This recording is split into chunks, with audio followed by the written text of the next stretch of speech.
کہتے ہیں ایک بی بی حضور کے پاس آئی، اپنا علاقہ چھوڑ آئی، آ کے کھڑی ہوئی تو اس نے کہا حضور میں خاندان بھی چھوڑ آئی ہوں، سسرال بھی، میکا بھی، ننیال بھی، ددیال بھی، میں ہر ایک کو چھوڑ آئی ہوں، میں جائیداد والی تھی وہ بھی چھوڑ آئی ہوں، مال دولت بھی چھوڑ، ایک میرا بیٹا تھا جوان وہ میں ساتھ لائی ہوں۔ سونیا یہ آپ کی نوکری کرے گا اور میں حضرت فاطمہ کی ڈیوٹی کروں گی، میں حضرت عائشہ کے برتن دھویا کروں گی، میں بھی نوکری کروں گی، حاضر ہے۔ فرماتے ہیں رسول پاک نے بچہ اصحاب صفہ میں رکھ لیا، اصحاب صفہ میں، اور بی بی کو نبی پاک صلی اللہ علیہ وسلم نے عورتوں کے ساتھ متعین کیا۔ حضرت انس کہتے ہیں وہ نوجوان بڑا پیارا، بڑا میٹھا، بڑا دھیما، بڑا وفاشار، وہ سبق اچھی طرح یاد کرتا، وہ نماز دلچسپی سے پڑھتا، وہ حضور کی باتوں کو غور سے سنتا، وہ رسیلا، وہ سنجیدہ، وہ کم گو، وہ میٹھا، وہ پیارا۔ کہتے ہیں بڑی دلکشا طبیعت، اس کی مقناطیسی سی شخصیت، طبیعت کھنچی چلی جائے اس کی طرف، بڑا حسین و جمیل وہ نوجوان۔ اس ماں بیٹے کے تذکرے ہونے لگے کہ بڑی جائیدادیں چھوڑ کے آئے، بڑے مال والے، انہوں نے بڑی قربانی دی ہے، ہر رشتہ ناتا توڑ کے رب رسول سے یارانہ لگایا ہے، اللہ بڑا بے نیاز ہے۔ وہ بچہ بیمار ہو گیا، شدید علیل ہوا۔ حضرت انس بن مالک فرماتے ہیں ہم قریب جا کے بیٹھے تیمارداری کرنے تو اتنا علیل ہوا کہ اس کا وجود کانپنے لگا۔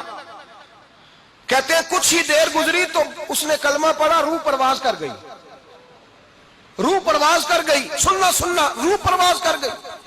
کہتے ہیں نبی پاک صلی اللہ علیہ وسلم کو بلایا، حضور آئے تو آنکھوں میں آنسو۔ نبی پاک صلی اللہ علیہ وسلم نے سر پہ ہاتھ پھیرا اور پہلے حضور نے جملے ارشاد فرمایا تم غسل دو، کفن دو، میں خود اس کا جنازہ پڑھاؤں گا۔ پھر حضور نے فرمایا نہیں، اسے غسل نہیں دینا، ارادہ بدل گیا ہے، پروگرام تبدیل ہو گیا، اسے غسل نہیں دینا، کفن نہیں دینا۔ حضور کیا کریں؟ فرمایا اس کی اماں کو جا کے بتاؤ۔ یہ نہیں فرمایا بلا کے لاؤ، اماں کو جا کے بتاؤ۔ حضرت انس کہتے ہیں میں نے کوئی نرالا سے رنگ دیکھا، کوئی منفرد سا انداز دیکھا، ہمیں بھیج دیا اماں کو بلاؤ، اور خود نبی پاک اس کمرے سے نکل گئے، اور حضور کے آنسو بھی یکدم خشک ہو گئے، مزاج بدل گیا، پریشانی بدل، اماں کو بلاؤ اس کی۔ پتہ نہیں ارادہ ہے محبوب کیا ہے، ارادہ ہے خدا کیا ہے۔ کہتے اس کی اماں کو جا کے خبر دی تو ماں کو تو بس کوئی اتنا بتا دے کہ بیٹا سائیکل سے گر گیا ہے، سائیکل سے گر گیا ہے۔ اماں ساری رات سوتی نہیں۔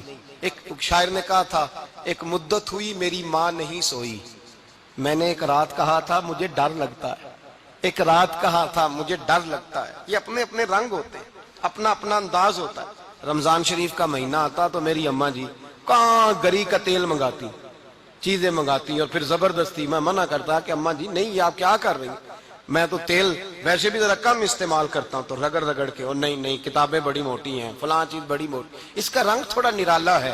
اور یہ جو ماں کا رنگ ہے نا، اس جیسا رنگ دوسرا ملتا بھی کوئی نہیں دنیا میں۔ یہ اپنی مثال آپ ہی ہے۔ اماں کو کہا تیرا بیٹا، اماں ذرا دوڑی، گری، پھر اٹھی، پھر گری، پھر اٹھی، پھر گری، روتی ہوئی آئی۔ کہتے ہیں پیچھے وہ روئی، لیکن جب بیٹے کی میت کے قریب آئی تو اب نہیں روئی۔ کہتے ہیں ہمارے چہروں پہ نظر دے ڈالی اور کہنے لگی تمہارا کلاس فیلو فوت ہو گیا ہے، واقعی چلا گیا ہے؟ کہاں پردہ کر واقعی؟ کہاں؟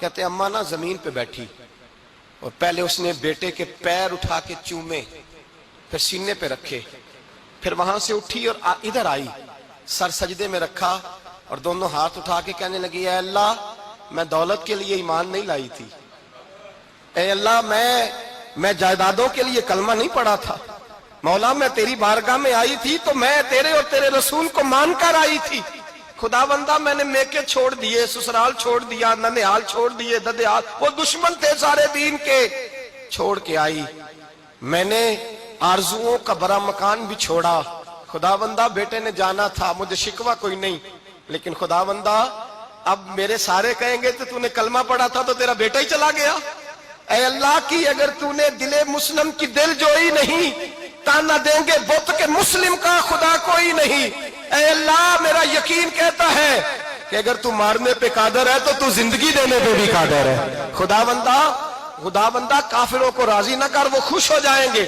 وہ مجھ پہ تانے کسیں گے، پھپتیاں کسیں گے، اے عرش کے مالک رحمت کا دروازہ کھول، میں تیرے نبی کی بارگاہ ناز میں رہتی ہوں، نظر فرما۔ حضرت انس بن مالک فرماتے ہیں ایمان، یقین اور استقامت کے ساتھ اس بوڑھے نے جب دعا مانگی تو ہم نے مسجد نبوی کے صحن میں عجیب نظارہ دیکھا. ایک ماں نے دعا مانگی تو بیٹا اٹھ کے بیٹھ گیا. کہتے ہیں بیٹا اٹھ کے بیٹھ گیا. کلمہ پڑھ تو وہ اٹھ کے بیٹھا. ماں نے سینے سے لگایا اور ماں اور بیٹا نعرے لگانے لگے, لوگوں سنو, قرآن بھی سچا, اسلام بھی سچا, اللہ بھی سچا, یہ مسجد نبی سچوں کا گھر, اور سب سے بڑھ کے اللہ کا رسول سچا. اللہ کے رسول سچے, محبوب سچے, مسجد میں رہنے والوں میں سب سے بڑھ کر سچے, رسول کائنات صلی اللہ علیہ وسلم کا دین سچا. فرماتے ہیں رسول پاک کو خبر دی تو محبوب نے مسکرا کے فرمایا میرے رب کی طاقتیں بڑی زیادہ ہیں.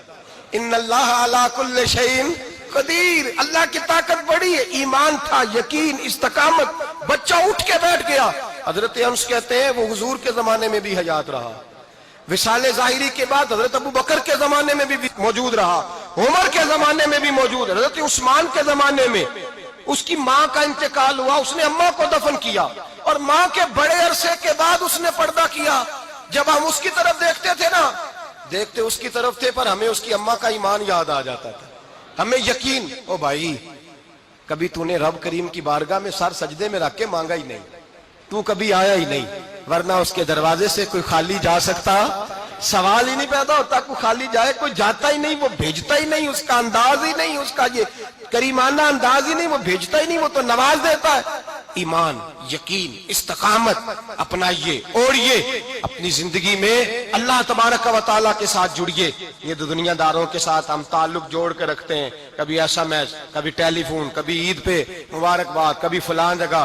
دنیا داروں سے جوڑ کے رہتے ہو, خدا سے جوڑ کے رہو. کبھی فجر میں جڑ جاؤ, کبھی زور میں جڑ جاؤ, کبھی تلاوت میں جڑ جاؤ, کبھی درود و سلام کی وجہ سے رب کریم کے ساتھ تعلق بناؤ, کبھی رمضان میں, کبھی ایمان میں, کبھی حج میں, کبھی عمرے میں, کبھی کسی غریب کی مدد میں, کبھی کسی لاچار کی مدد میں, کبھی بے کس کی مدد میں, کبھی مجبور کی مدد. جڑ جاؤ اللہ تبارک و تعالیٰ کے ساتھ. مضبوط ایمان, مضبوط قوت پیدا کرو, توانائیاں حاصل کرو, اپنے اندر خوبی پیدا کرو. میرے بھائی یاد رکھیں, ایمان مضبوط ہوتا ہے تو اللہ عرش سے مدد نازل فرماتا ہے, اور جب ایمان کمزور ہوتا ہے تو جو مدد پاس ہوتی ہے وہ بھی چھن جاتی ہے. رمضان المبارک کا جمعہ, پہلا جمعہ, ایمان کا موضوع بیان کر کے دو باتیں گزارش کرنی ہے. ایک وعدہ کیا میرے نبی پاک نے, ذرا ایک تجربہ کریں تو صحیح, اس پر بھی ذرا تجربہ کریں. یہ 8 دن یہ نسخہ آزمائیں تو صحیح. رسول پاک نے فرمایا تو نماز پڑھ, تیرے نبی کا وعدہ ہے تیری روزی میں برکت ہو جائے گی. اس کو ذرا آزمائیں تو صحیح, آزمائیں تو صحیح. حضور نے فرمایا من صامت نجات, جو چپ کر گیا وہ نجات پا گیا. ذرا کچھ دن, ایک ہفتہ زبان پہ پابندی تو لگائیں, بس خیر ہی بولیں. ذرا ایک ہفتہ اگلے جمعے تک ذرا دیکھیں تو صحیح, واقعی چپ کرنے سے سکون ملتا ہے. دیکھیں تو صحیح بھلا حضور کا یہ نسخہ آزمائیں تو صحیح. ایمان اور بھلا خاموش رہنے سے سکون ملتا ہے, طبیعت کو ڈھارس ہوتی ہے, اچھا سوچنے سے انسان کو سکون ملتا ہے. ہر آدمی کے بارے میں ایک ہفتہ ذرا اچھا سوچ کے تو دیکھیں, یہ تجربہ ذرا آزمائیں بھلا کیا ہوتا ہے. میرے بھائی, اپنی زندگی میں رسول پاک صلی اللہ علیہ وسلم کی کہی ہوئی باتوں پہ عمل کریں, ایمان اور یقین کی دولت اپنائیں, پھر دیکھیں اللہ تبارک و تعالیٰ کتنا فضل کرتا ہے.